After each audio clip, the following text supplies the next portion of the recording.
Cruising in 2026 is just not the same vacation it was even 7 years ago. After 100 plus cruises across more than 15 cruise lines, in this video, we're saying goodbye to the 20 things that have disappeared from cruising. Stick around because we're going to reveal one change most cruisers don't even realize until it's too late, so you can stay one step ahead of everyone else on board.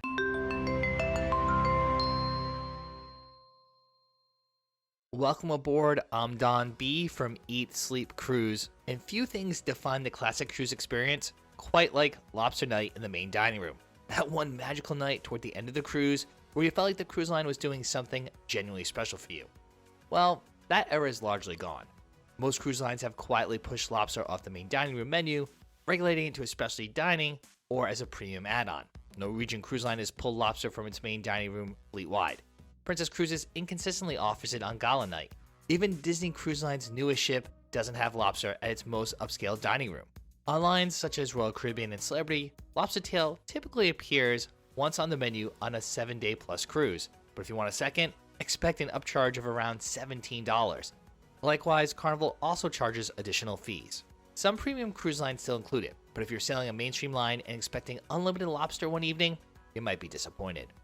In the good old days, crew herded every passenger to their muster station, life jacket in hand, standing shoulder to shoulder in the heat. A crew member checked off your name while someone demonstrated how to buckle a life vest. Thankfully, that experience is essentially gone on most cruise lines.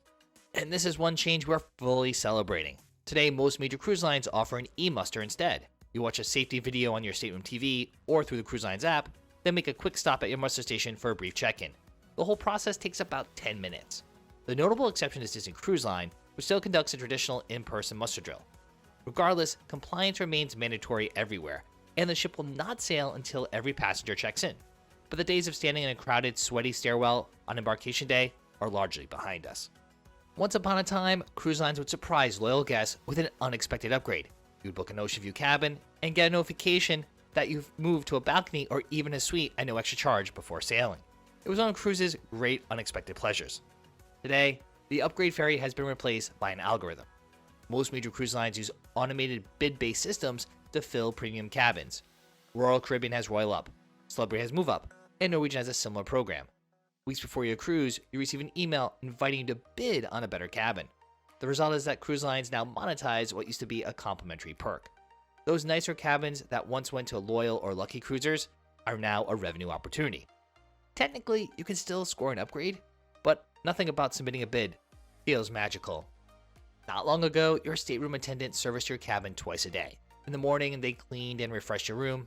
In the evening, when you returned from dinner, you'd find your bed turned down, a towel animal on the pillow, and sometimes a chocolate. It was a small touch, but it made the cabin feel like a true retreat. Today, most mainstream cruise lines have moved to once-a-day cabin service. Depending on the timing, that single visit might not happen until the evening. Cruise lines have quietly reduced the number of stateroom attendants on board while increasing the number of cabins each attendant handles. Your attendant is not being less attentive. They're just managing more rooms in the same amount of time. Turn-down service is just one of the many small personal touches disappearing from cruising that loyal, experienced cruisers notice most. There was a time when formal night was a genuine event. Men dusted off tuxedos, women packed ball gowns. The main dining room became a sea of sequins and bow ties, and the whole ship felt more special. The tradition is fading fast. Royal Caribbean rebranded formal night to dress your best night. Celebrity Cruises uses the term evening chic, and Norwegian Cruise Line takes a softer approach with Norwegian's Night Out. On most mainstream cruise lines, dress codes on special nights are suggestions more than requirements. To be fair, not everyone mourns the loss of formal night. Many cruisers are thrilled to leave the tuxedo at home. But for those who love the ritual of dressing up, the atmosphere it created in the dining room, it's very different today. A few lines still hold this tradition. Cunard remains the gold standard for formal nights at sea. Holland America has its own dressy night, and Princess Cruises still hosts formal or gala nights on many sailings. But on most mainstream ships, formal night, as previous generations knew it, is largely a memory. Dress codes on ships have not faded entirely, but the enforcement, well, that's a different story. Walk through the main dining room on almost any mainstream ship today, and you'll see shorts, flip-flops, and baseball caps without a second glance from anyone. Some lines have leaned into the relaxed approach entirely. Virgin Voyages has a notably laid-back dress code with no formal nights and essentially no real restrictions. Others have tried to push back with mixed results. It was just a few weeks ago that Norwegian Cruise Line announced a new smart casual dress code for its 6 specialty restaurants at dinner, banning shorts, flip-flops, and tank tops, and the backlash was immediate and fierce, and the cruise line has since caved. Some lines still enforce dress standards, like Viking Ocean Cruises with its elegant casual policy, but these cruise lines tend to be more premium or destination focused. For everyone else, the era of being turned away at the dining room for wearing shorts or a shirt with no collar is largely behind us, and many cruisers are okay with that. But are you? Let us know in the comments if you think cruise lines should still enforce dress code policies even on formal nights. If you cruised before the mid-2000s, you remember the tipping envelope ritual. On the last night of your cruise, your stateroom attendant would leave small envelopes on your bed. You would put some cash in there and tip your waiter, your assistant waiter, and your room steward. It was a personal touch to say thank you to the crew members who made your vacation special. That tradition is essentially gone. Today, virtually every major cruise line automatically adds a daily gratuity to your onboard account, running about $15 to $20 per person per day on lines like Royal Caribbean, Norwegian, and Carnival. On luxury lines, gratuities are often included in the fare, though Viking still charges a daily gratuity on top of its premium cruise fares. The auto gratuity system is more efficient and ensures that crew members who work hard behind the scenes receive a share as well, which is genuinely a good thing. Some guests still tip in cash for exceptional service, and that personal touch has not disappeared entirely. However, auto gratuities can technically be removed at guest services, which we strongly advise against. The crew work incredibly hard, and these service charges form a core part of their compensation. Few things have changed on cruise ships as dramatically as internet connectivity. Not long ago, cruise ship internet was a cruel joke. You paid premium rates for a connection that could barely load an email. Many cruisers simply gave up and embraced disconnecting, not entirely by choice. That experience is largely behind us, thanks to one word: Starlink. This satellite service has completely transformed connectivity at sea. Royal Caribbean, Norwegian, Princess, and others have rolled out Starlink across their fleets. Streaming, video calls, and social media are now realistic expectations. It was just a couple of years ago I successfully conducted Microsoft Teams meetings and video calls from Antarctica. Trade-off is that cruise lines know it works now, and Wi-Fi packages have climbed accordingly. But for most cruisers, the value proposition has finally flipped in their favor. Disconnecting is still possible, but it's now a deliberate choice rather than a forced one. The word unlimited is doing a lot of heavy lifting these days on cruise ships. Not long ago, a drink package meant exactly what it sounded like. You paid a daily rate and ordered drinks all day without counting or worrying. Today, the fine print tells a very different story. MSC Cruises now caps its drink package at 15 alcoholic beverages per day. Norwegian's open bar package does not include specialty coffees or bottled water. And Princess Cruises has introduced a daily limit of 15 drinks on its Princess Plus package, counting both alcoholic and premium non-alcoholic drinks. While Royal Caribbean's deluxe beverage package does remain unlimited, just recently, the cruise line introduced a $5 surcharge for its souvenir soda cup, meaning guests who purchased a deluxe package had to pay that additional charge if they want to use the freestyle Coke machines now found on many ships in Royal Caribbean's fleet. To be fair, the limits on alcohol consumption are unlikely to affect the average cruiser. Most people are not able to consume 15 drinks a day. But the erosion of what was once genuinely unlimited is a pattern worth understanding before you book. Read the fine print carefully. What you see advertised and what you actually get are increasingly two different things. Now, we know it can be overwhelming combing through cruise line websites to see package inclusions and dress code policies. That's why we put together our completely free Ultimate Cruise Planning Guide, brand new for 2026, filled with everything we wish we knew before our first cruise. Plus, it contains printable packing guides, a budget worksheet, and a cruise planning checklist, so you can stay one step ahead of everyone else on board. So scan the QR code on screen, or click the link in the description, and we'll send it straight to your inbox. It's completely free, and honestly, it could save you hundreds of dollars on your next cruise. There was a time when room service was one of those quietly wonderful cruise perks. A late night snack, a lazy breakfast on your balcony, a midnight BLT, all included with no delivery fee. That is no longer the case on most mainstream cruise lines. Royal Caribbean, Carnival, and Norwegian have all added delivery fees to room service orders.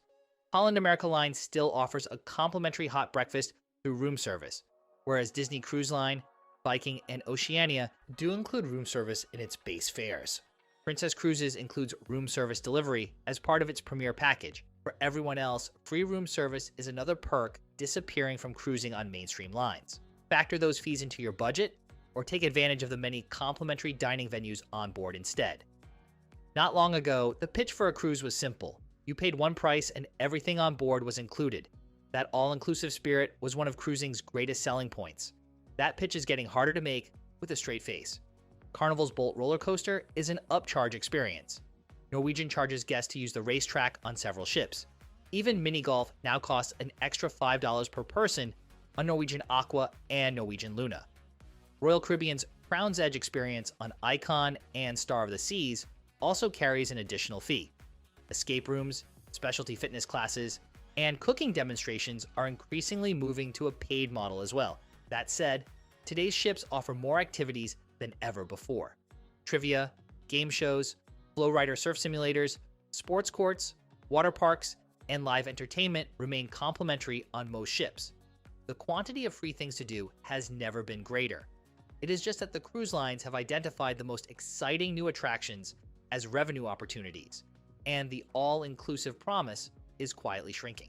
Research your specific ship before you sail, so there are no surprises when the bill arrives. For decades, cruise dining meant an assigned table, assigned seating time, and assigned waiter. Early seating or late seating. 6 o'clock or 8:30. Same faces every single night. That rigid structure is largely a thing of the past, and honestly, good riddance. Norwegian Cruise Line pioneered freestyle dining in the early 2000s, and today virtually every major line has followed. Royal Caribbean has My Time Dining. Princess has Dine My Way. Celebrity Carnival, MSC, and Holland America all offer their own flexible dining options. More restaurants, more choices, more freedom. The one thing worth acknowledging is what was lost along the way. With fixed dining, you got to know your waiter and assistant waiter over the course of the cruise. By night 3, they knew your preferences, your name, and your sense of humor. That personal connection is harder to replicate when you dine at a different venue every night. But overall, flexible dining ranks among the cruise industry's genuine improvements for the modern traveler. Not long ago, booking a cruise came with a reassuring safety net. You put down a deposit, and if plans changed, you got your money back. The advertised price was the refundable price. That simplicity is largely gone. Cruise lines have steadily shifted toward non-refundable deposit structures as their default booking option. The advertised fare, often the lowest price you see, is almost always non-refundable. Princess Cruises was one of the last major lines to make this shift, moving to a non-refundable default rate just last year. If you want flexibility to cancel and recover your deposit, you now have to actively seek a refundable rate and pay a premium for it. This makes travel insurance, particularly cancel for any reason coverage, more important than it has ever been. Read the cancellation policy carefully before you book. Know exactly what you are committing to, and under what circumstances you can recover your money. Understanding the cruise fares and cancellation policies is just one of the many reasons we suggest you don't book directly with the cruise lines. In fact, the easiest way to ensure you get the best price on your cruise is to book with a certified cruise planner. Now, Heidi and I are not travel advisors. That's why we partner with MEI Travel. We love working with our personal cruise consultant, Blair, who navigates all the options to find the ideal cruise line, ship, and itinerary, while making sure we get the best available price and we take advantage of any promotions or inclusions.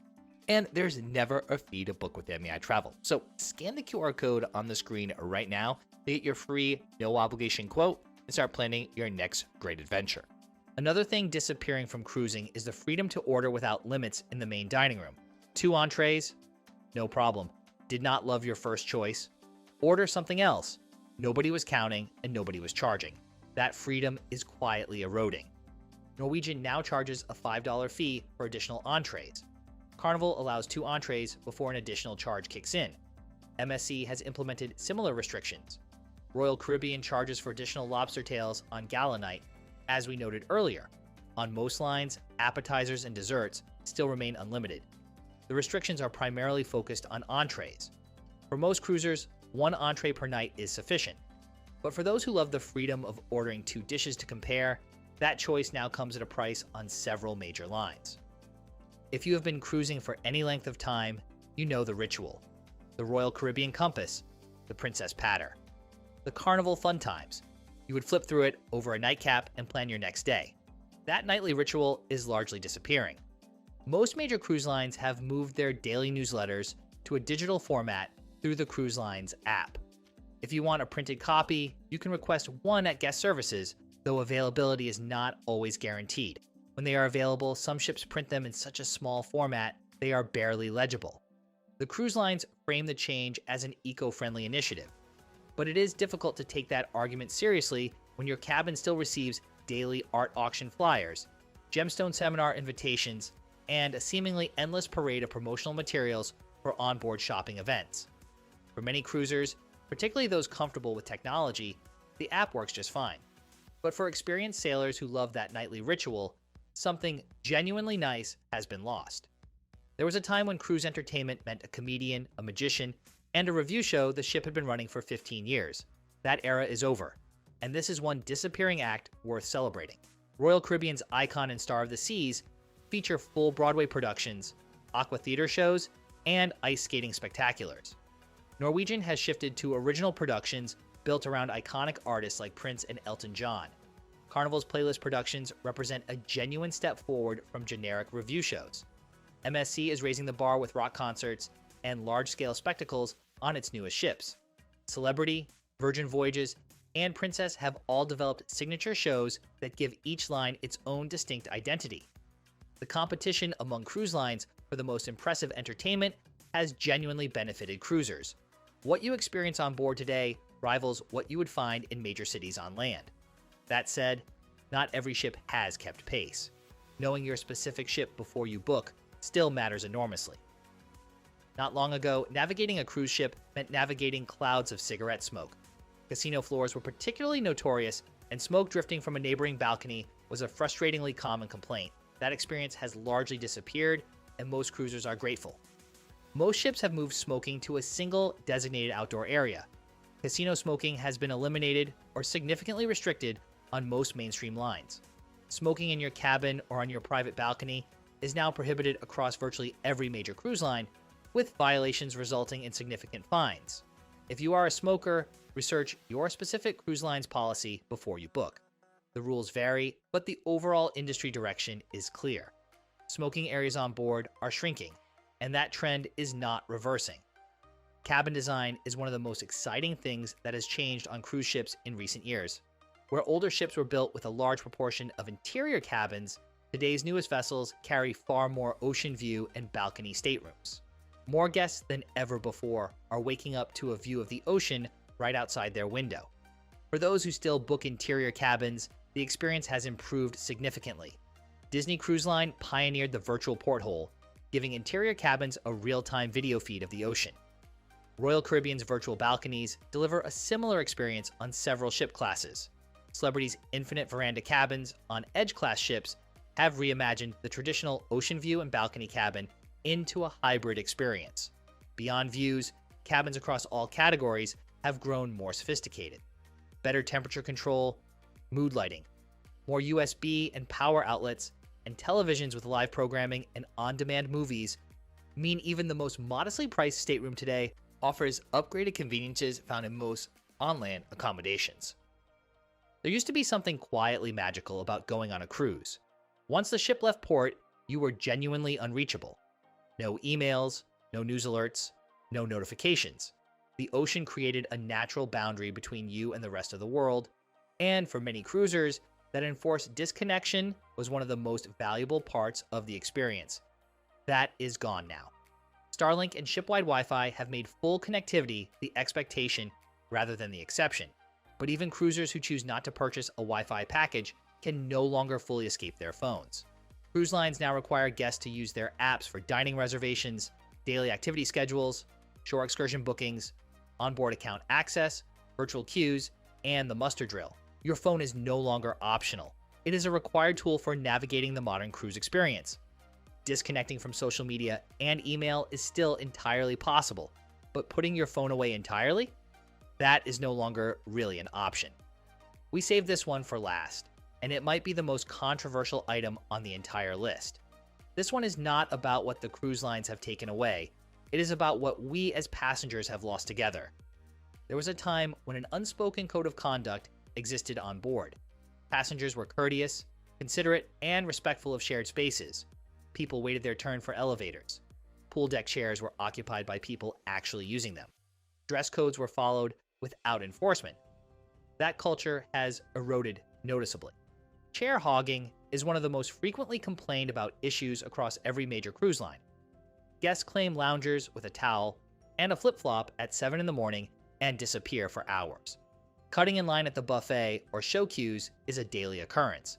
Elevator etiquette has deteriorated, with guests rushing doors before others can exit. Basic hygiene habits like washing hands at the buffet are ignored by far too many passengers, despite sanitizing stations throughout the ship. Noise complaints and rule violations have all increased alongside the growth in passenger volumes on the newest megaships.